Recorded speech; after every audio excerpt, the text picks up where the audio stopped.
Good morning. Ito nga pala ang ganap ko ngayong buong Agosto at ako ay nag-summer job sa ibang amo. Opo, tama po ang inyong narinig at ako ay nag-summer job sa ibang amo. Pwedeng maghanap ng summer job or part-time dahil buong August ay bakasyon ako at nakahanap ako ng aking amo. At may alaga nga akong 20 months old at napakapihikan niya. Pero super bait naman at gwapo ng alaga ko. Kaya carry na. Andito nga pala kami sa Cadiz at pinapasyal ko siya.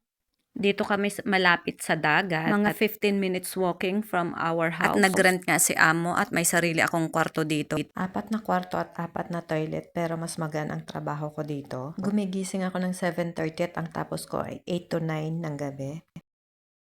Hindi kailangang malinis na malinis ang bahay at dahil rental nga lang ang bahay, kaya hindi maselan si amo. Basta focus ako dun sa alaga ko. Pero yung focus nakadalawang dapa na siya. Buti na lang hindi super gasgas at slight lang yung gasgas. Ito yung mga usual na ginagawa ko kapag umaga at hapon. Dahil may alaga tayo, required na marunong tayong magluto ng kanyang pagkain.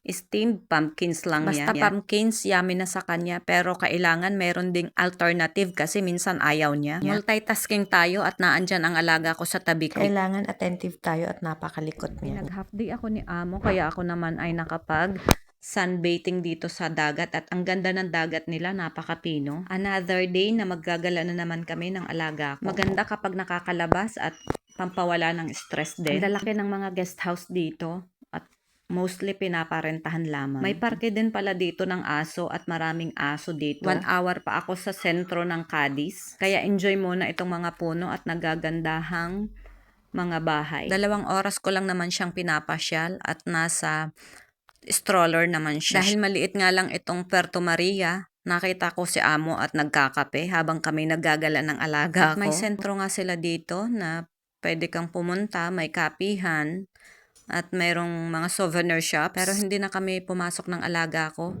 at naggala-gala na kami dyan sa labas. Umaga at hapon inilalabas ang alaga ko.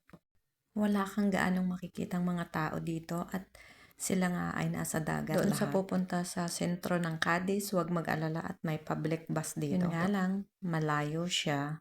Kaya magtiis na maglakad. Ramdam mo nga ang summer at ang daming mga bulaklak. Dito na ako magtatapos. Thank you so much. God bless.